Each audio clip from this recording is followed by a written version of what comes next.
잘 모르지만은 역사적 기록을 보면은 은행, 공장 할 것 없이 엄청나게 어려워서 경영자들이 스스로 목숨을 끊는 일도 많이 있었다고 합니다. 그때 사업가인 라스코라고 하는 사람이 있었는데 이분이 정권과 부동산에 투자를 했던 사람인데요.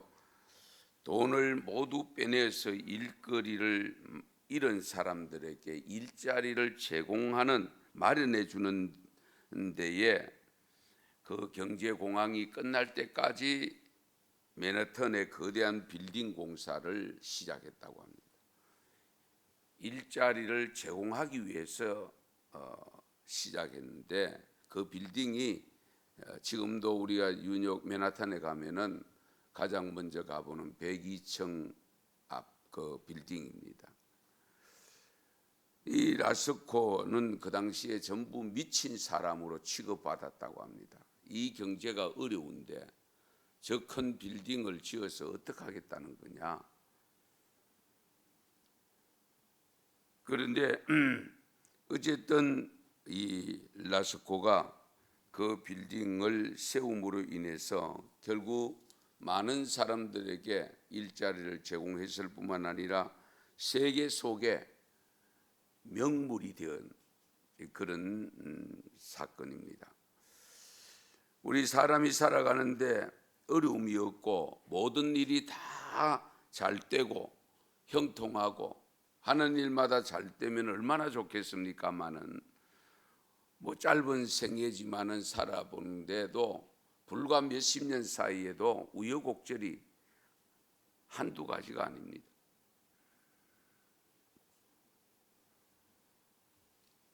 사실은 시련이 없으면 위대한 사람을 만들어내지 못합니다. 시련이 있음으로 인해서 위대한 사람을 만들어내는 겁니다.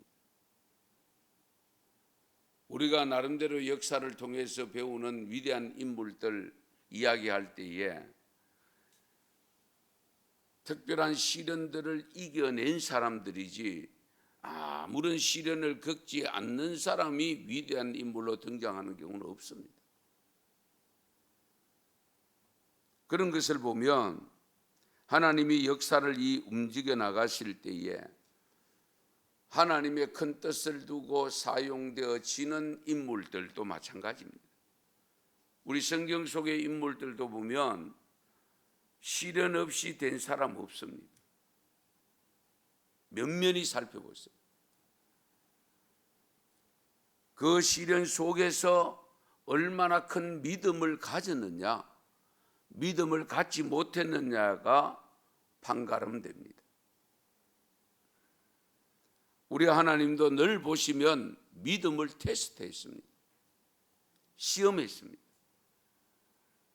그 시험에 합격한 사람들은 하나님께서 복을 주셨고 그렇지 못한 사람들은 결국 하나님이 주신 복도 자기가 누리지 못하는 그런 경우들을 보게 됩니다.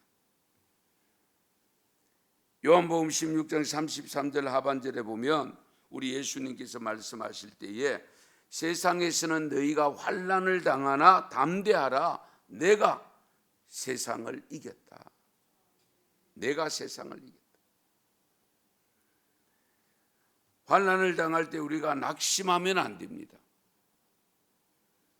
오늘 본문 잠언 24장 10절 말씀, 저도 성경을 그렇게 많이 읽었지만은 이 말씀이 이렇게 있는 줄을 이번에 처음 발견했어요. 네가 만일 환난 날에 낙담하면 내 힘이 미약함을 보임이니라. 환난 날에 낙심하면 내 힘이 너무 미약하다는 것을 보이게 된다. 그러므로 환난 날에 어떻게 하라는 겁니까? 낙심하지 말라 그 말씀입니다. 낙심하지 말라.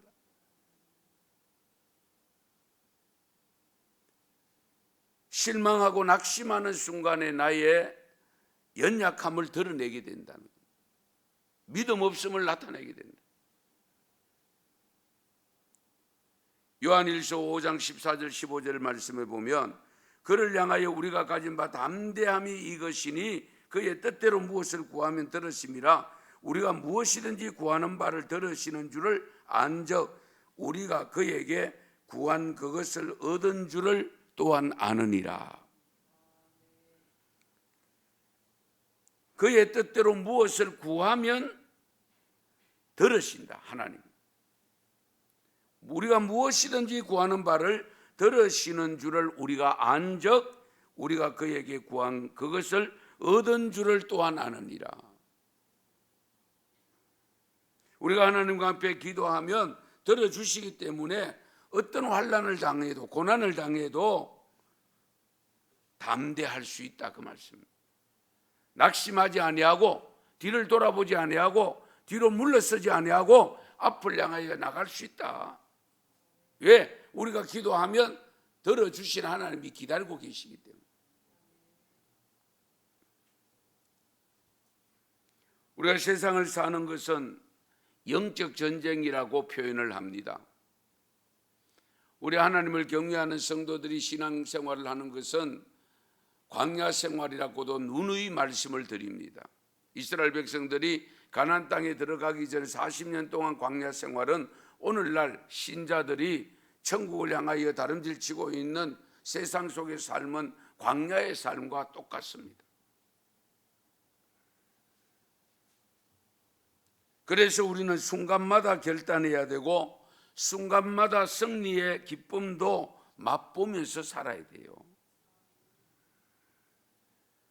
낙심이 얼마나 무서운가 하는 것은 이스라엘 백성들이 출애굽할 때에 했을 때에 여러분 잘 아시는 대로 12명의 정탐꾼을 보내고 난 다음에 보고한 내용을 듣고 10명이 낙심했잖아요.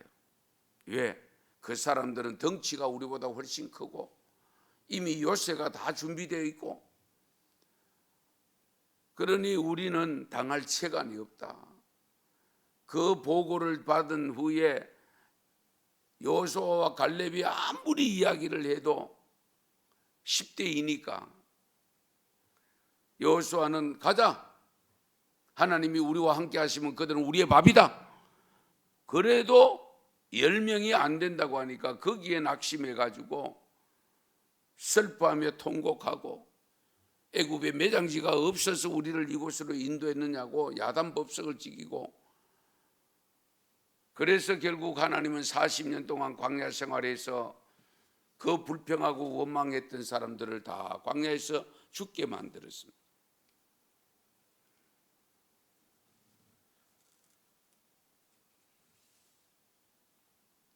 우리가 신앙생활 하면서 항상 조심해야 될 것이 바로 믿음이 뒤로 빼가는 일이 없어야 되는 거예요. 뒤로 가는 일이 없어야 돼요. 예. 주저앉는 일이 없어야 됩니다.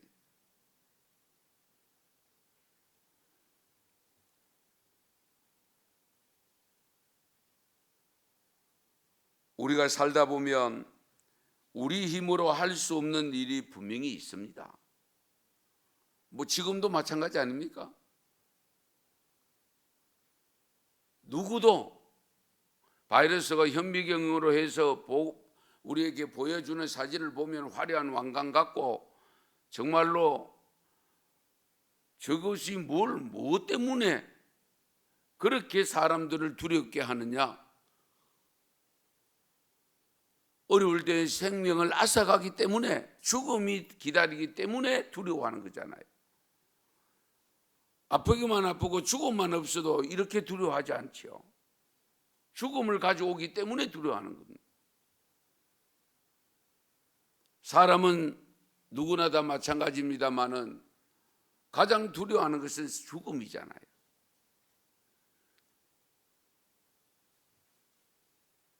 그런데 우리는 기도하고 더 열심으로 간구해야 됨에도 불구하고 기도하는 것까지도 가로막는 이런 현실 앞에서 놓여 있는 이 현실 앞에 우리가 어떻게 해야 될 것인가? 안타까운 일이잖아요. 더 열심으로 부르짖어 기도할 수 있도록 해 주셔도 시원찮은데, 지난번에도 잠깐 말씀드렸습니다마는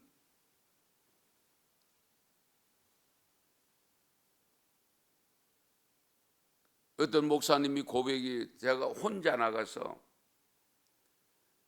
새벽에 3시고 4시고 깨는 대로 혼자 나가서 기도해 보면 혼자는 기도가 안 된대.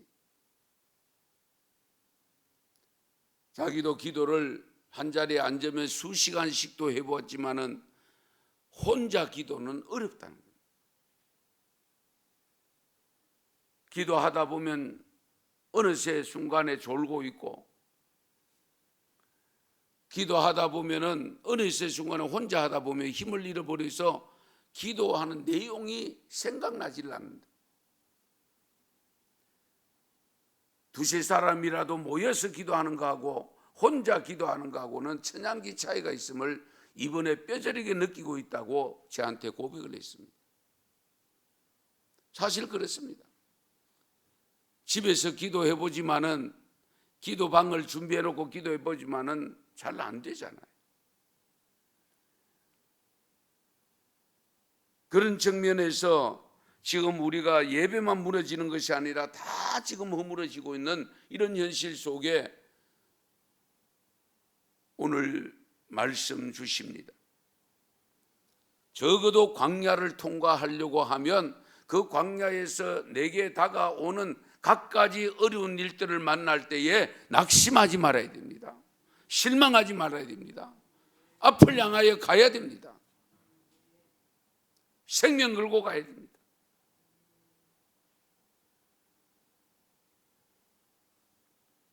시편 42편 5절 6절 말씀에 보면 내 영혼아 네가 어찌하여 낙심하며 어찌하여 내 속에서 불안해하는가? 너는 하나님께 소망을 두라. 그가 나타나 도우심으로 말미암아 내가 여전히 찬송하리로다.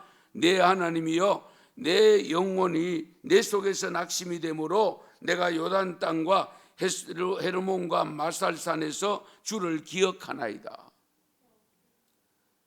내 영혼이 내 속에서 낙심이 되므로, 이 시편 기자도 내 영혼이 낙심된다고 했습니다. 이 시편 42편은 고라 자손의 시입니다. 낙심되고 낭망될 때에 하나님께 소망을 두어야 한다고 강조하고 있습니다.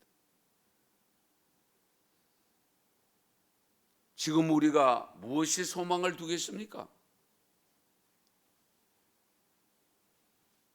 정말 코로나 바이러스를 발병시킨 하나님께 소망을 두고 하나님이 거두어 가셔야 되는데, 하나님이 이것을 내리실 때에 우리가 도대체 무엇을 위해서 이것을 주셨는가를 이걸 깨닫지 못하면 쉽게 거두어 가시지 않습니다.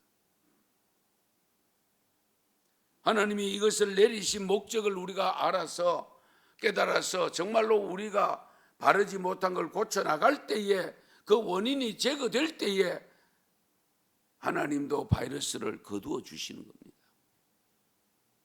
우리가 이 점을 깊이 헤아리셔야 돼요.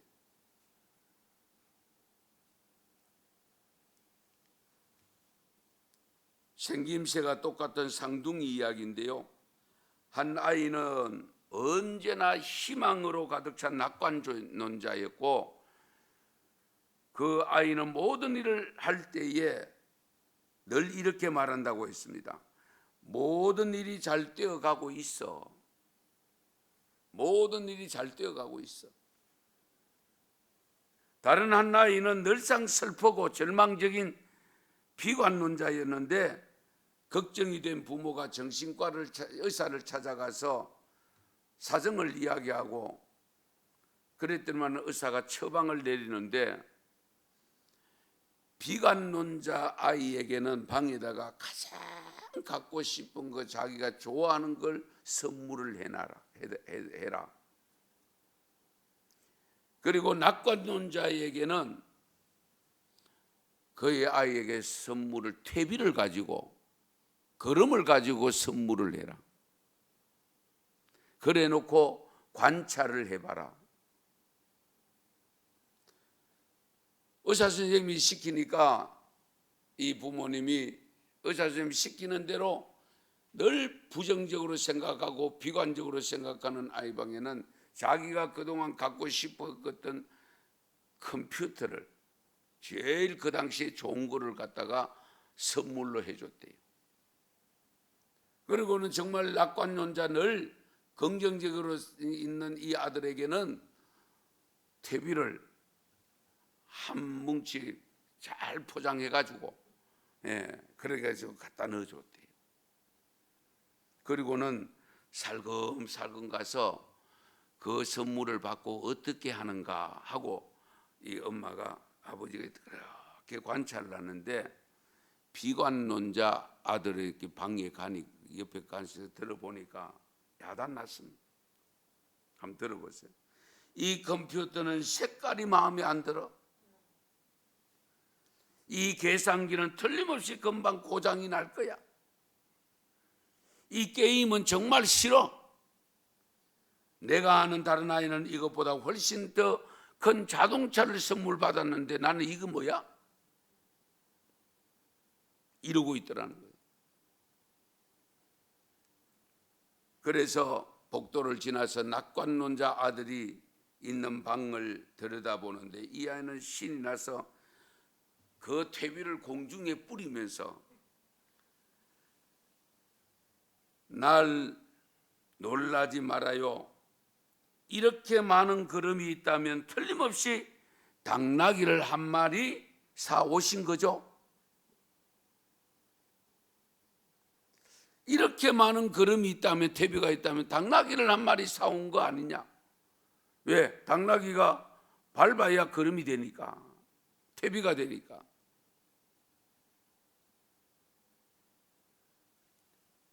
세상에 일어나는 문제를 지나치게 확대해서 보려고 하지 마시고요. 돋보기로 보지 마시고요. 망원경으로 보려고 하지 마세요. 우리 하나님을 경외하는 믿음의 성도들은 세상의 모든 일을 말씀에 비추어서 보셔야 됩니다. 이 점을 여러분들 항상 생각하십시오. 우리가 말씀의 현미경을 가지고 말씀의 망원경을 가지고 봐야 되지 세상적인 가치 기준에 따라서 보면 안 됩니다. 왜? 역사는 하나님이 주관하고 계시니까.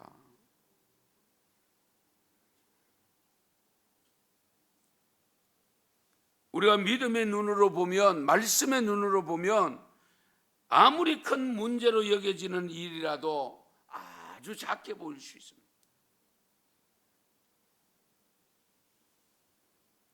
아무리 커도 그것을 능히 극복할 수 있는 자신감을 갖게 됩니다. 믿음의 눈으로 보면. 39세의 젊은 나이에 프랑스의 세계적 여성 잡지인 엘르의 편집장이 된 장 도미나크 보비라는 사람이 있는데요. 장 도미나크 보비. 1995년 12월 어느 날 갑자기 뇌졸중으로 쓰러집니다. 그의 몸 가운데 왼쪽 눈꺼풀을 제외하고는 전부가 다 마비가 되어버려요. 왼쪽 눈꺼풀만 움직이고 다른 건 전체가 다 마비가 되어버려요. 혼자 힘으로는 먹을 수도 없고 어떤 일도 할 수 있는 것이 아무것도 없어요. 숨 쉬는 것조차도 어려워졌습니다. 이 도미니크 보비의 몸 상태가 어느 정도인가를 고백한 문장이 이렇습니다. 잘 들어보세요. 나는 간절한 소원은 고이다 못해 흘러내리는 침을 삼키는 일입니다. 간절한 소망이 흘러내리는 침을 삼키는 게 소망이래. 내가 만일 내 힘으로 흘러나오는 침을 삼킬 수만 있다면 나는 이 세상에서 가장 행복한 사람일 것입니다. 이해가 되십니까? 얼마나 모든 게 마비되어 있으면 흘러내 침만 삼키는 힘이 있으면 내가 행복하겠다. 그런데 이와 같은 병마와 싸우는 이 장 도미니코 보비는 절망하거나 포기하지 아니하고 아직 신경이 살아있는 왼쪽 눈꺼풀을 가지고 글을 쓰기로 결심을 합니다. 눈꺼풀을 가지고 어떻게 글을 쓰겠어요? 누워 있으면서. 그런데요, 이 장 도미니코 보비가 그를 대신해서 대필해 줄 수 있는 클로드 망디빌이라고 하는 사람이 부탁을 하는데 프랑스의 알파벳을 요 눈꺼풀 움직이는 횟수에 따라 정했다고 합니다. 예를 들면 A면 한 번, B는 두 번, 이렇게 정해놓고 눈꺼풀을 움직이면서 표현을 해내는 겁니다.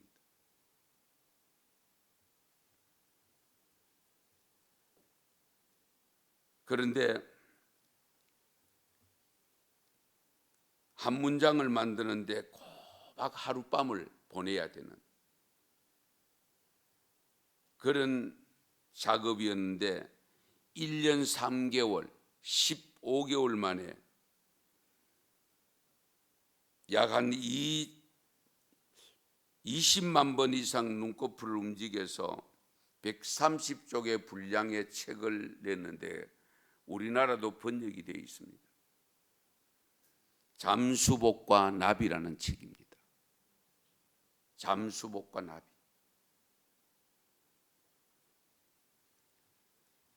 그 당시에 불과 열흘 만에 17만 부가 팔리는 베스트셀러가 되었다고 합니다. 이 장 도미니코 보비는 결코 절망하지 않았습니다. 그리고 난 후 2년 후에 결국 세상을 떠났습니다마는 한번 생각해 보세요. 우리는 설 수 있는 힘이 있어도 뭐 기분 나쁘면 안 하고 뭐 있으면 안 하고 포기하고 하는데 어떤 것도 움직일 수 없는 침 하나 넘기는 것만 넘겨도 행복하겠다고 고백한 그 사람이 눈꺼풀을 움직여서 처음에는 시도할 때 눈꺼풀을 많이 움직이니까 눈이 충혈돼 가지고 벌겋게 되어지고 이런 과정을 겪었다고 합니다. 여러분 잘 아시는 미국의 16대 대통령 링컨은 믿음을 정의합니다. 하나님은 할 수 있다는 가능성을 믿는 것이 아니라 하나님은 불가능을 가능케 하신다는 것을 믿는 것이 믿음이다. 가능성이 있는 것 가능케 하는 것이야 누구든지 할 수 있죠. 불가능한 것을 가능하게 하실 수 있는 분이 하나님이라는 것을 신뢰하는 것이 믿음이다. 예.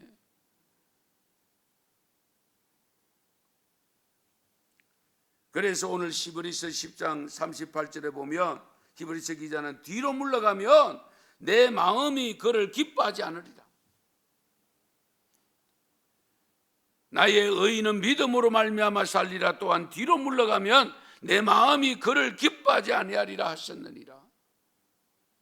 우리 하나님은 뒤로 돌아서는 사람, 물러나는 사람, 앞을 향하여 가지 않는 사람을 싫어한다고 했습니다.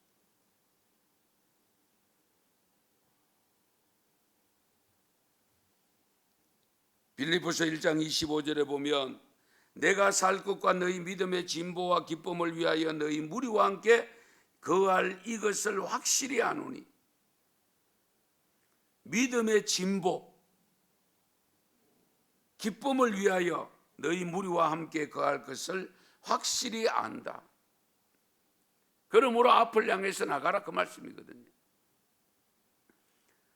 디모데전서 4장 14절 15절에도 보면 네 속에 있는 은사 곧 장로의 회의에서 안수받을 때에 예언을 통하여 받은 것을 가볍게 여기지 말며 이 모든 일에 전심전력하여 너희의 성숙함을 모든 사람에게 나타나게 하라. 전심전력해라.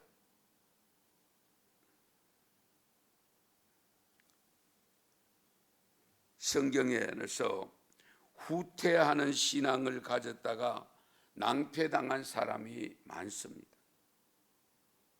일일이 다 구체적인 열거는 하지 않겠습니다만은 사울왕도 마찬가지고요.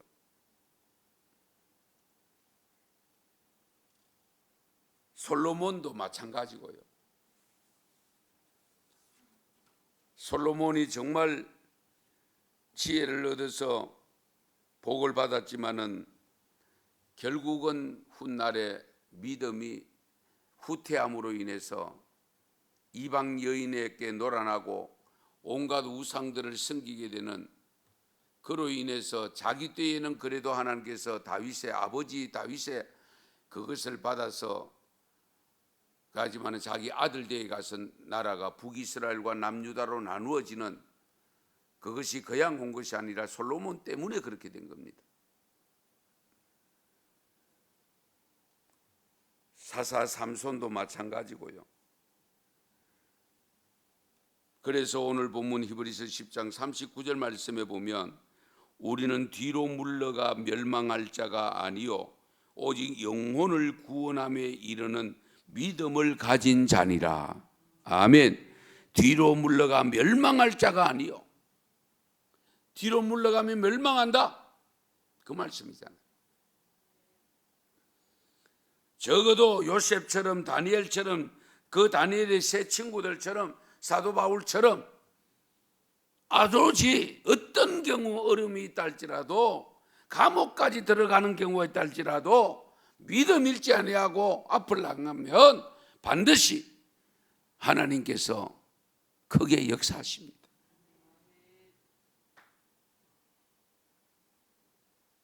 우리가 뒤로 물러가서 멸망할 자가 되면 안 되죠. 영혼을 구원함에 이르는 믿음을 가진 자로서, 코로나가 문제입니까?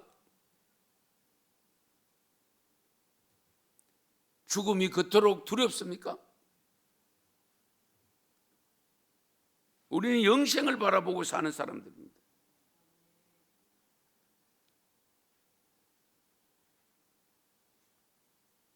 사랑하는 성도 여러분, 우리 학생들 여러분, 만일 온갖 교훈의 풍조가 여러분 주위에서 요동한다면 여러분은 파선할 것입니다만은 정말로 예수님과 진리로부터 멀어져 표류하게 되고 믿음을 파선하면 안 됩니다.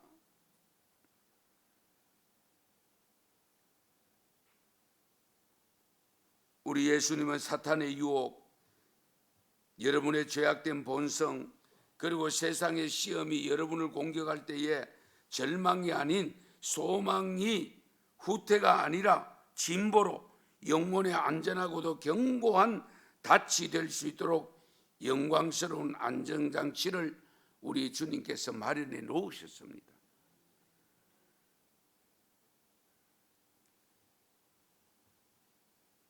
어느 해인지 기억은 안 됩니다만은 한 번은 부활절 헌금 봉투에 이런 내용이 기록되어 있는 것이 제게 기억이 되고 있습니다. 비록 헌금은 작지만 예수 그리스도를 믿는 제 믿음은 너무나도 큽니다. 사랑하는 예수님, 저는 하나님의 자녀입니다. 이런 글귀가 있었습니다. 비록 헌금은 작지만 예수 그리스도를 믿는 제 믿음은 너무 큽니다. 이걸 자신 있게 고백할 수 있다는 것은 대단한 거 아니겠어요?